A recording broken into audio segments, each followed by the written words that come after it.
Happy Sabbath, everyone. Welcome to our Christmas service. We will start shortly. Feliz sábado todo. Casi empieza nuestro servicio de Navidad. Ya pronto vamos a empezar.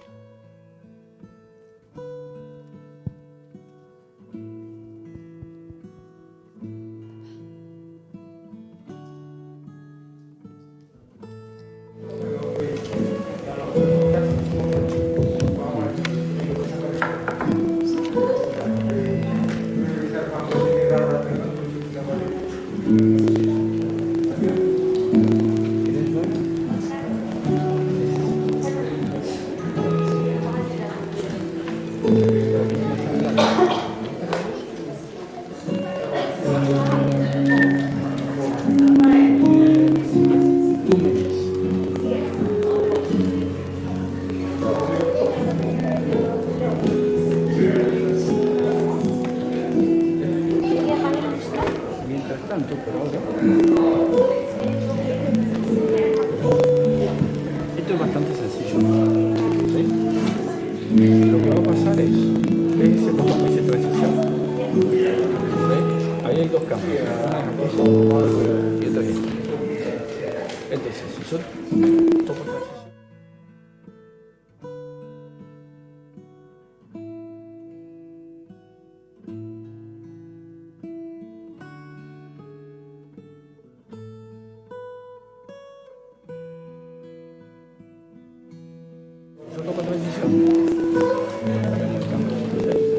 Y la cámara, la derecha, es lo que se ve en el live stream. esto es lo que se va a hacer.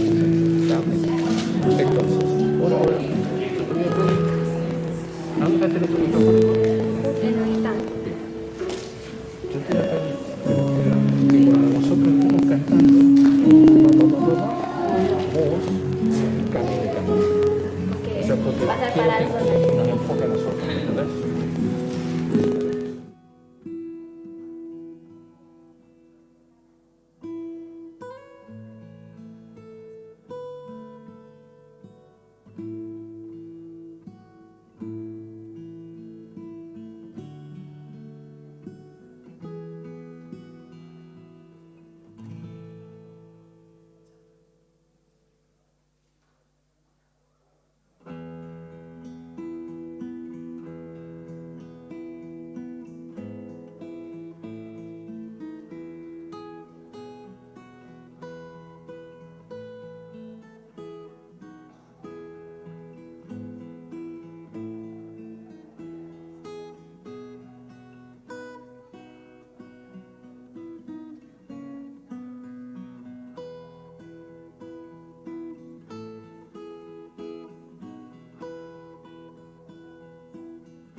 welcome everyone. Happy Sabbath. Merry Christmas. Greetings one and all. It's lovely to see you all here.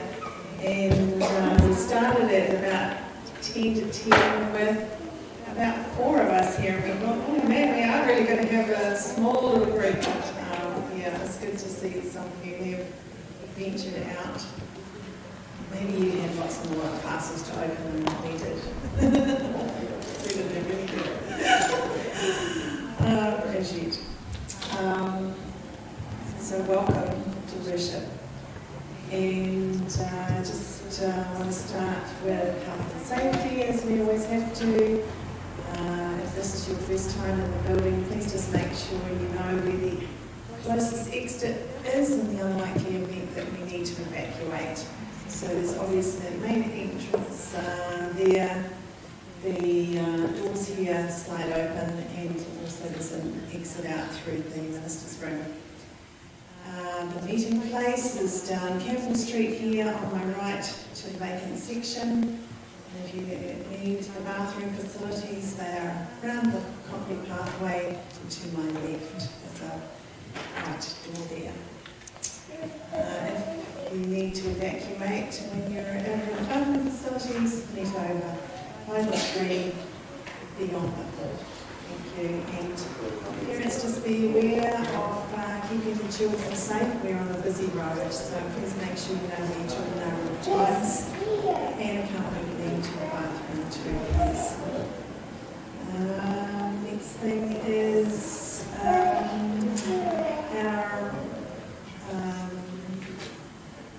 sorry, thinking blank here. Pre-meeting will continue midweek online, and next Sabbath we should be, all things being equal, meeting under amber situations, so we will be able to revert back to our previous regime of having 50 people, not needing to cite vaccine passes, and still I guess having to be a little cautious regarding still hand washing and all of those hygiene things, and still need to wear masks, not mandatory at this point but recommended, and just keeping distance and that sort of thing. So that's next week. Anybody will be able to come and be vaccinated or not up to 50 people. So just make everyone aware of that. And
returning back to you in great gratitude and praise for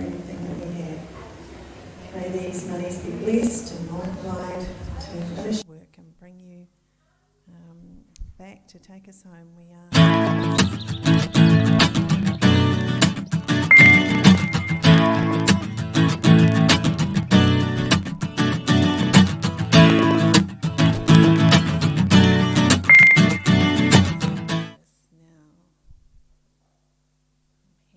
To Joel, who's going to coordinate for us. Thanks, Joel.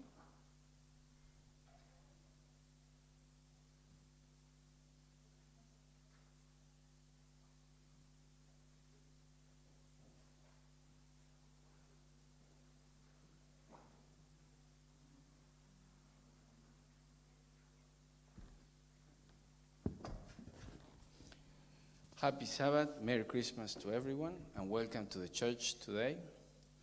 We're going to have a different service, and we hope that you all not get tired of singing, because we're planning to do a lot of singing.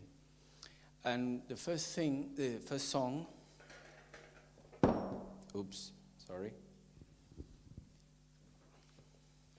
that we will invite you to sing with us is the hymn number 142. And we will invite you, please, this first hymn, to sing in upstanding, please.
And yeah, now with Janet here, welcome Janet. We will tell you a little bit what is this service about. And I will invite you, those who can, please to kneel for a word of prayer.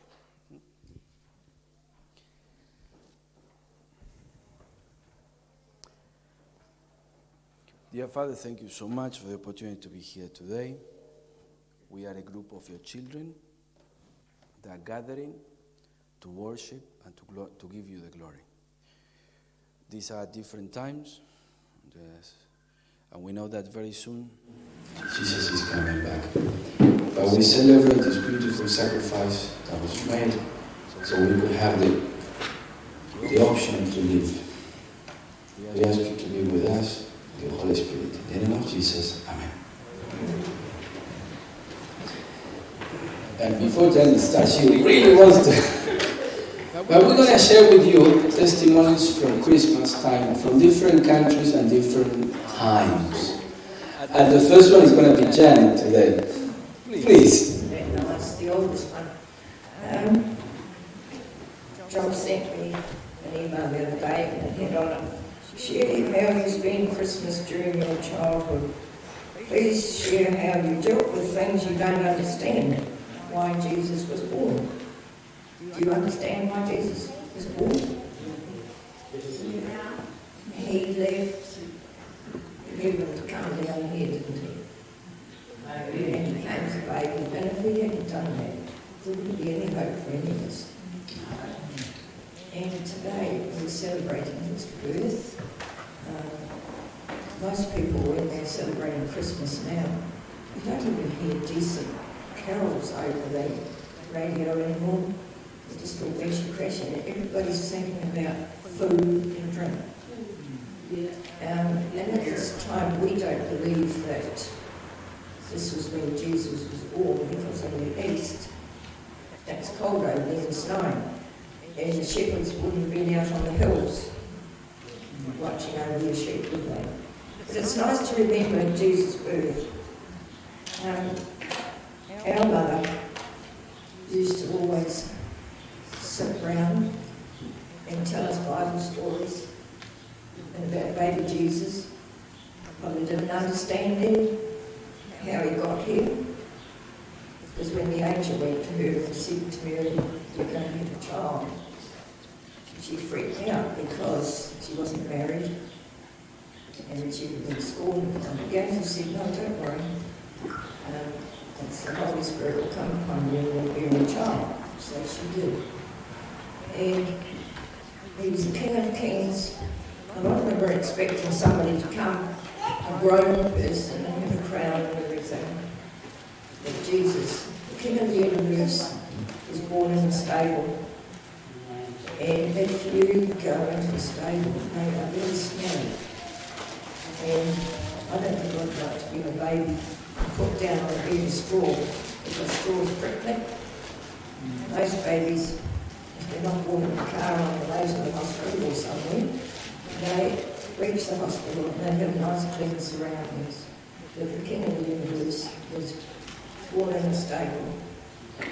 And he asked about what I remember as a kid growing up. That's a long time ago. I don't know if my memory goes back that far. But Christmas wasn't a big deal for us, I don't think.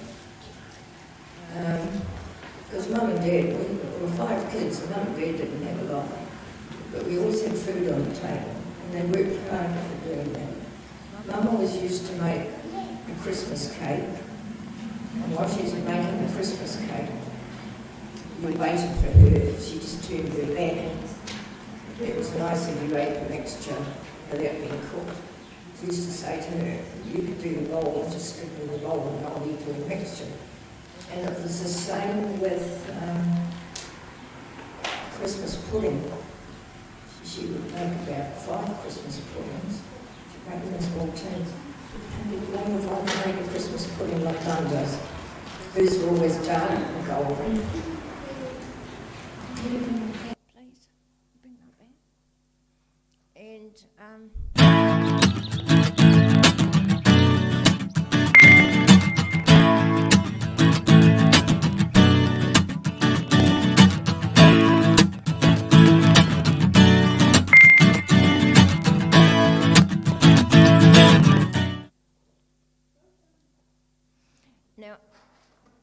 Mum always used to make little mince pies too.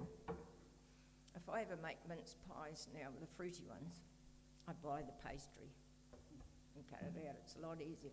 Mum used to make her own pastry, and she'd do about 80 or 90 mince pies.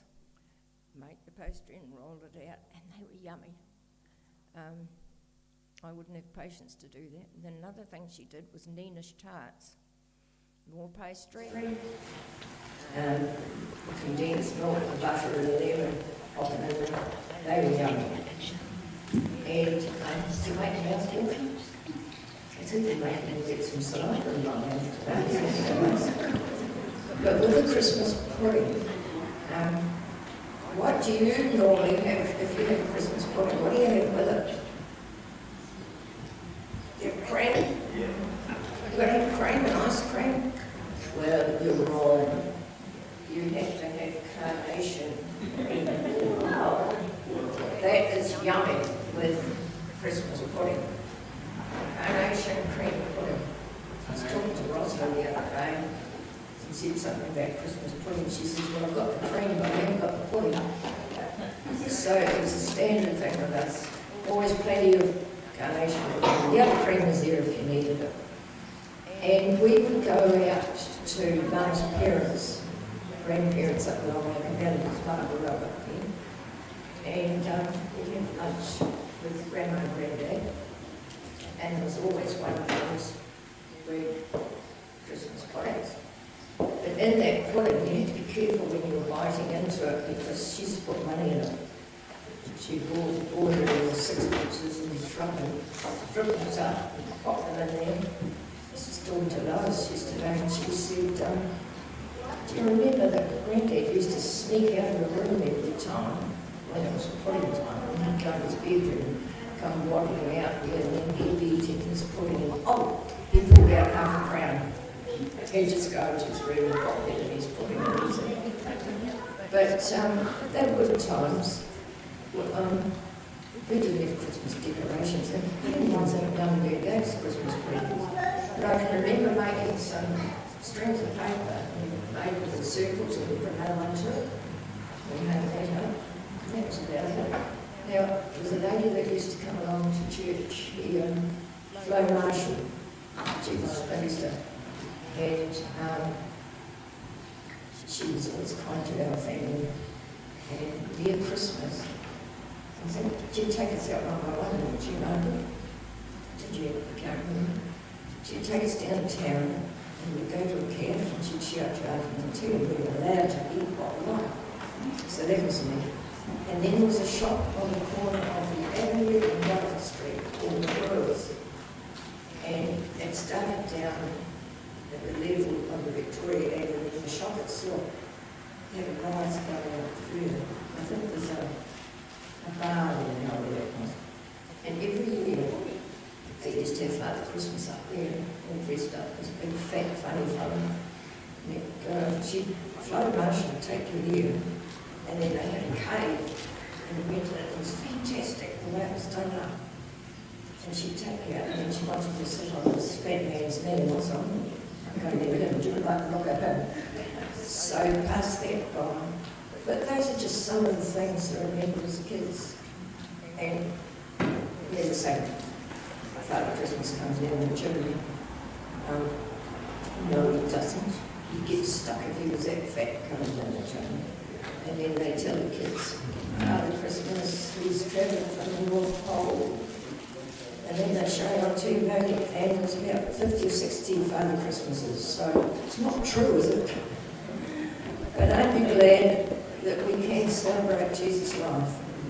And that he came down and died for us. One day we'll be able to go and live with him.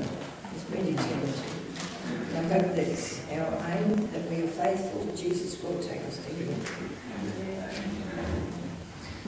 I was hoping that she would forget the kind of here. You can still hear for the page.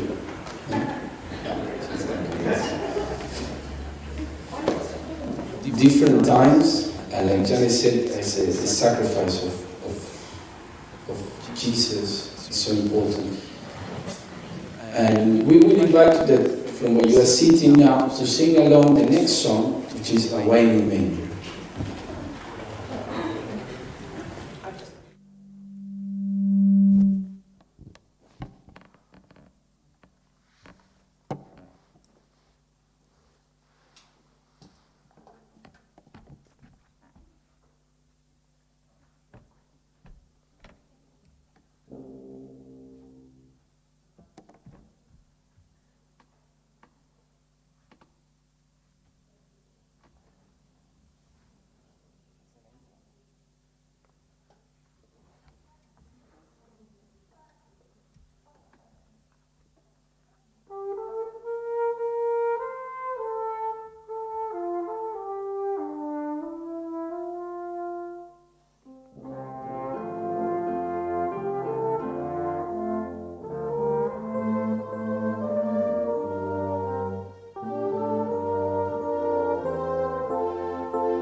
So I think the next one is Vaca, Toco. I know we didn't write their name properly there, but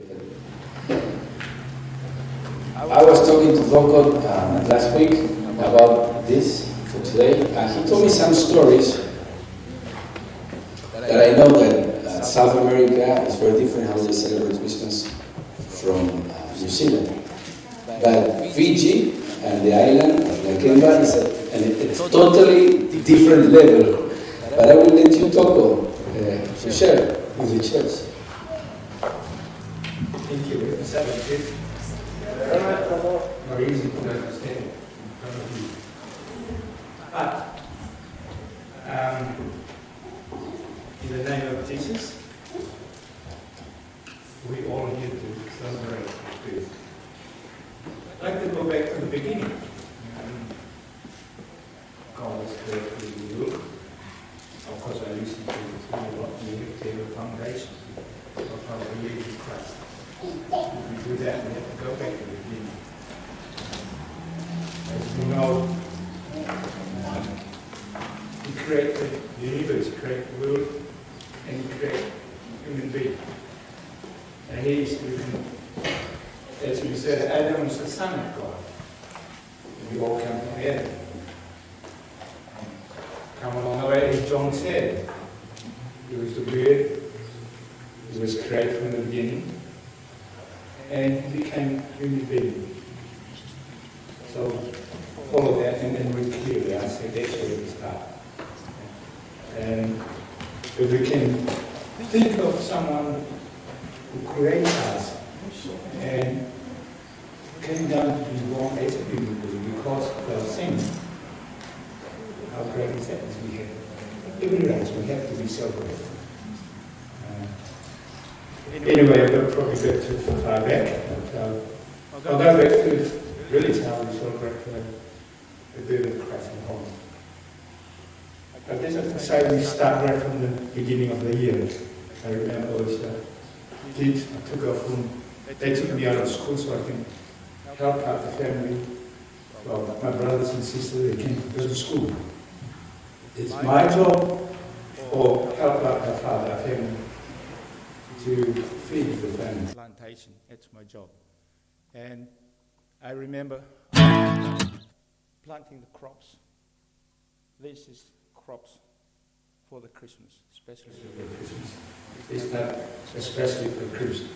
So we prepare ourselves right through the year to celebrate the Christmas and New Year, so sad. And come to the Christmas, I'll go straight to the Christmas. My village is quite a big village. Usually, every church, Christmas Day is very much for me, it's the sleeping day. I go to sleep. Christmas Eve is very important for us.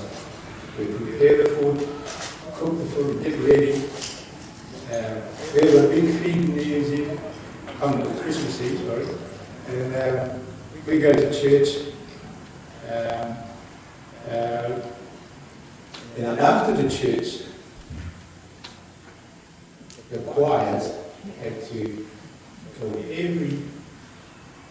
every house to sing Christmas. The village is quite big. As I said, it's Christmas Day, no one's sleeping day for me. Because I can go with the choir all night and go right away to 6 or 7 o'clock in the morning. That way is to remind me how important to celebrate the birth of Christ. Because I was a child, I was probably 13, 14, 15 years old. Normally I follow the choir along, and come the time I join the choir, and it's quite exciting for me. It's something I can say I still miss it today, and it's very, very important to. I don't know whether they're still doing today. It's been over 30 years of New Zealand now. I never really asked them whether they're still doing it. That is how we celebrate our Christmas. And it's not just the end of the Christmas, it's the family will come together. I was just talking to one of my cousins last night, and there was 5 of them. They're all together in Suva with the uncles and aunties, all in one place to celebrate the Christmas. I said, that's quite big. And he said, yes, everyone's here except you. That's how it's quite exciting, a happy time for the family. It's something I can say I still missing today, but I learned more about Christ. And I let them get more reason to celebrate. Not just food, but you have to celebrate inside something you can carry in your mind right through the year. They have to have Christ in your heart. As you said, whether you're facing a rough time or a good time, He's always there. And if you're facing a hard time, you say, it's not far. Look around, right? It's not far from you. It's just there. You just have to open the door and come in and to be where you should be. Hopefully, it's encouraging us. It's lovely to meet us again today. Thank you very much. Amen. Well, wow. All Christmas Eve singing from midnight. Joko was telling me that at midnight everyone's in church, and after midnight the choir goes and will go around town singing all night until 7 or 8 in the morning, 6, 7 in the morning, singing all night, because it's worth the celebration. The importance is huge, and that is why we sing the next song that is related to honor God, honor Jesus as the King He is. And we invite you also to sing this song along with us. We'll sit in, please. But sing. I know that the instruments are not, but try to catch up with the volume on the brass. Anne is playing very loud, but please. Next song is hymn number 137.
And our journey continues. And I'm going to invite the next one, maybe in the, yep.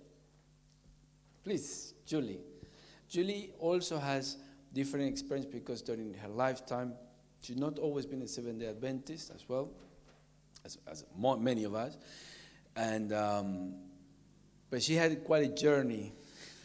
So I will, Julie, it's on you now. I don't know if we're supposed to be reading these texts. I noticed the others haven't, but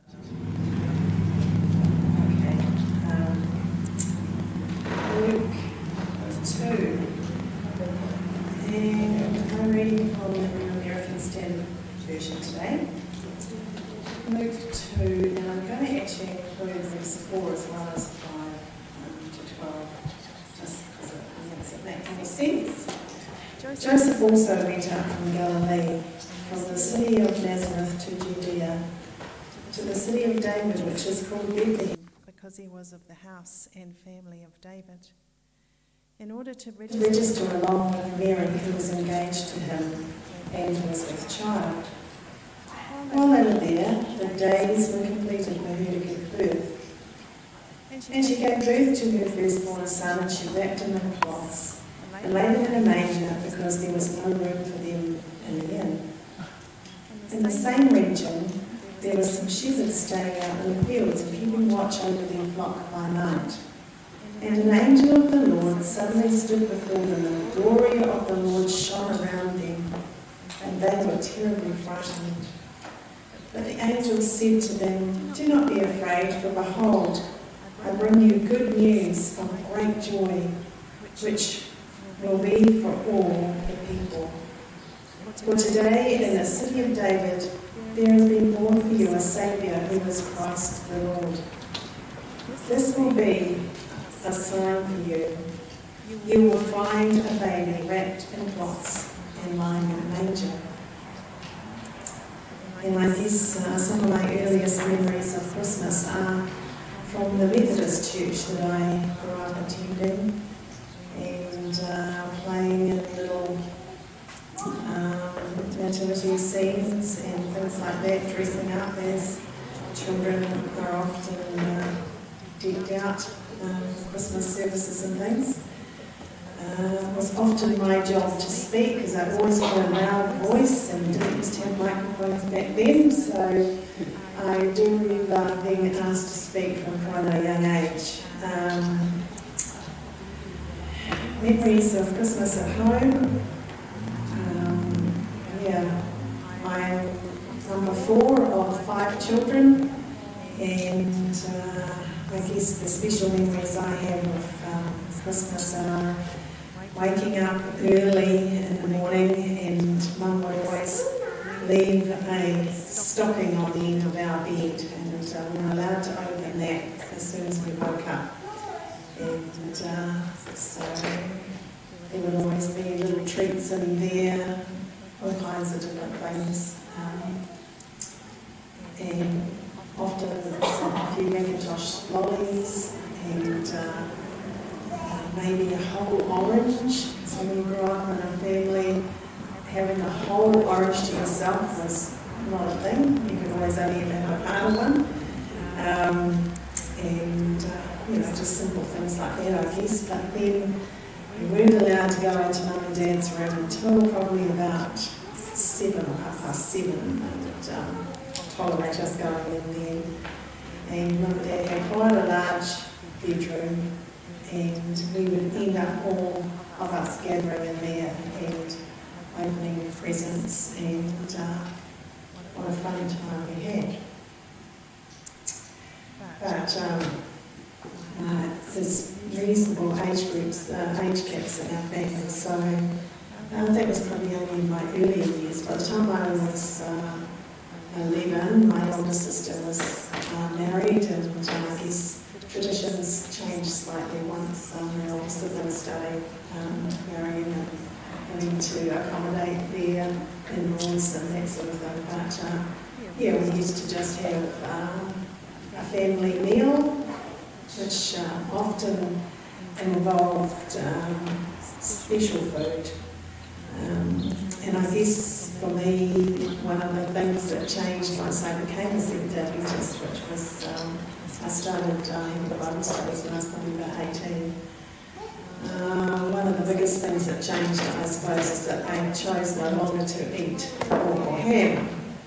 And given that that was often one of the special treats at Christmas time, I was somewhat put out, I guess, that we would eat it. Both my brother and I made that stand, and whether we just, I honestly don't remember whether they still had that and we just had something else. I don't actually recall that.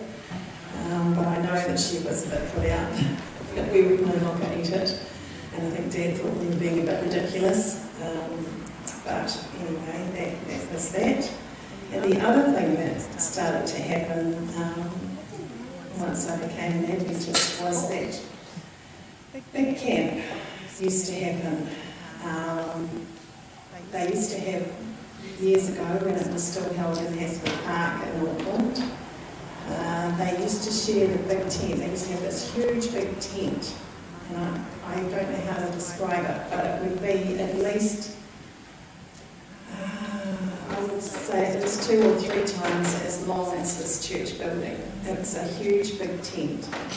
And they shared it between the North Conference and the South Conference. So one year it would be held, big camp would be held early, and often it would be over, if Christmas fell on the weekend, big camp possibly would have started last night, and you would have Christmas at big camp, and it would go for the week in between and the 2 weekends either end. And of course we got to wanting to go to big camp, and so big camp would be early one year, and then the tent would be packed up and sent down to the South Camp, and they would use it for a later camp in around New Year, I guess, or but after New Year, and they would have it. So then the following year they would have it early because it would be kept down there over that year, and then the following year it would be later camp in North New Zealand, and so it would go. But you used to have camp every year, not every second year like it's come to now. And very early on in my experience as an Adventist, we actually had the South Pacific Division Youth Congress. And that was the most amazing experience for me. And it did happen over that holiday period. And I know that my parents were very upset that I really wanted to go to that, and they wanted me to spend the time with my younger sister, otherwise she would be on a holiday along with them, I guess. So I had to kind of negotiate a deal where I was allowed to go to big camp as long as I spent some time with them holiday afterwards. So yes, Christmas did become a little bit different in some ways, but yeah, I guess I appreciated understanding what it was all about and the reason for why we celebrate the humility of God coming as a helpless baby to rescue us. So praise God for that. Thank you so much, Julie. And we invite you to sing the next song that I know you know because this is one of the classics, of course. Yep. Please, yes, sing along. Like Julie said, a lot of things change in your life when you start seeing the world through the eyes of Jesus, and you start bringing it into you. We change. Even after you become a Christian, you are in a constant dynamic change. You today are not the same Christian that you were last year or 20 years ago. Doesn't matter. And if that is going on, that is a good sign.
Seventh-day Adventist home. Most of my family were Catholic in South America, in Argentina.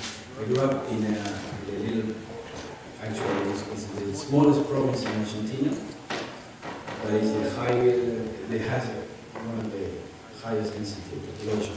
And everyone is in one city, which is called San Miguel de Tucumán. And in Christmas, at this time of the year, temperature will be solid 38, 42 Celsius. And it was really hot. And as I remember, one of the things that I found really wonderful was to, the 22 to 23 December, I would go with my grandmother to do some little shopping, so we take the bus and stop in the middle of town, and there was so much people on the street. Oh, so much people on the street. And it was so hot, it was maybe 6, 7 o'clock in the afternoon, and you would have 38, 40 degrees Celsius. So much people. And I remember the smells, the sound of the smells of Christmas, which one of them, it was the sweat of people that was not very nice, but it was mixed with spices, like cumin and nutmeg and chili. You could smell that, and you could smell the confituras, we call them, that are the people on the street would cook peanuts with sugar. So they put a big bowl with a little fire, and they put sugar there, and then they put peanuts, and they shake that thing, and then they said, and you can smell that. And all of that was Christmas, and that rush, and the town, it felt so alive, like pouring life everywhere. And as an Adventist, there was a little bit of stress on the Christmas Eve, because we would go to the family of my mother, and they would have often, a huge pig and a lot of wine in the tables. And I remember my uncles trying to treat me, to have a little bit of wine here, a little bit of wine there, to try to treat me, with a fork. Come on, he's a pig, he loves you, and stuff like that, Oh, don't let that sacrifice of the pig go in vain, just have a little bite. And they were cheating, but Christmas was all about that. And when I was a kid, very little first, probably up to I was 8, it was just, like any other, almost like any other day where we would gather, have a dinner, and on Christmas Day, my family would do nothing. We would just mow the lawn, wash the car, sometimes go to church to do some cleaning, or do gardening in the church. We would be doing that. But as I started growing and watching TV, I was expecting more of the Christmas Day, because we're constantly bombed with Christmas spirit. And at home, I remember saying, Mom and Dad, they're going to be watching us, hi Mom, hola Mama. There's nothing such as Christmas spirit in Christmas time. You have to have the Christmas spirit all over the year. And that's something that, Dad and, my grandpa, they always, stress, and my mom too, they always stress, my grandmother always said, the Christmas spirit is, Jesus' spirit has to be all over the year. And so when I started being, 10, then I started to see the contrast. Because I would see people that actively would be nicer at Christmas time. I would see people that actively would be presents, food or stuff, only in Christmas time. And the rest of the year they won't do nothing. And by when I was 11 or 12, I started noticing those contrasts. And understanding a little bit better the words of my father. And today, we remember this beautiful act of love. And as each one of you goes home today, I want to encourage to always carry this spirit of Jesus.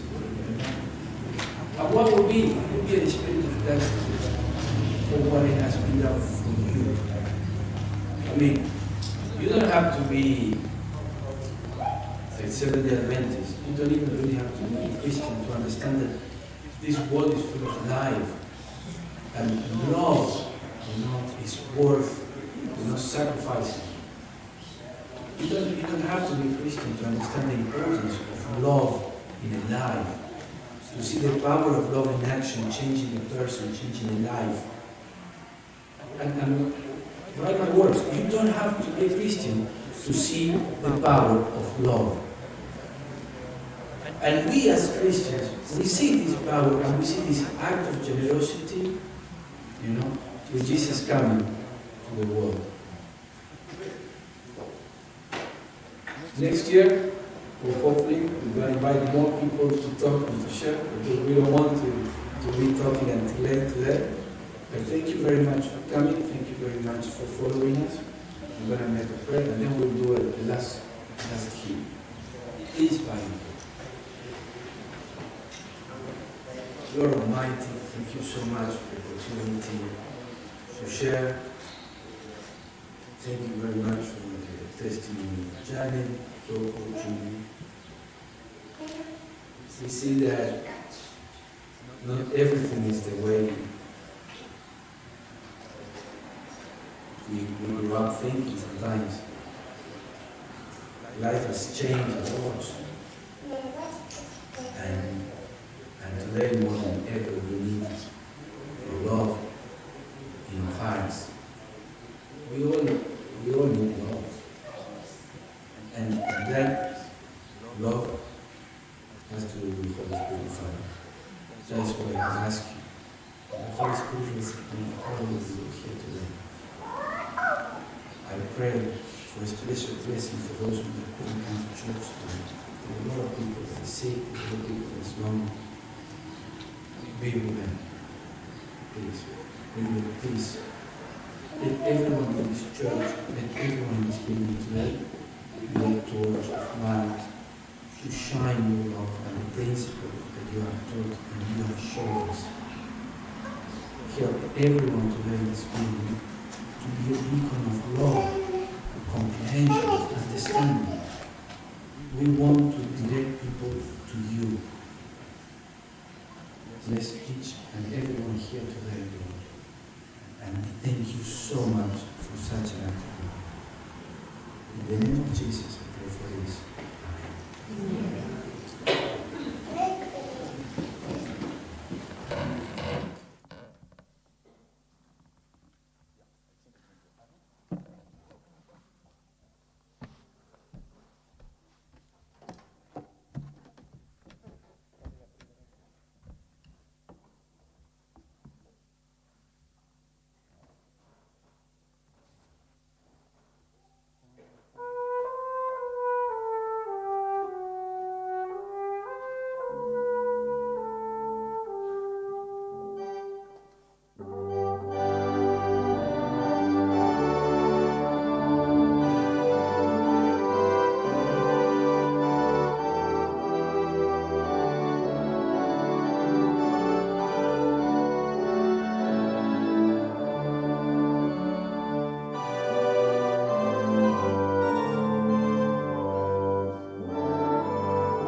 thank you very much for coming today, and we invite you to come again next Sabbath.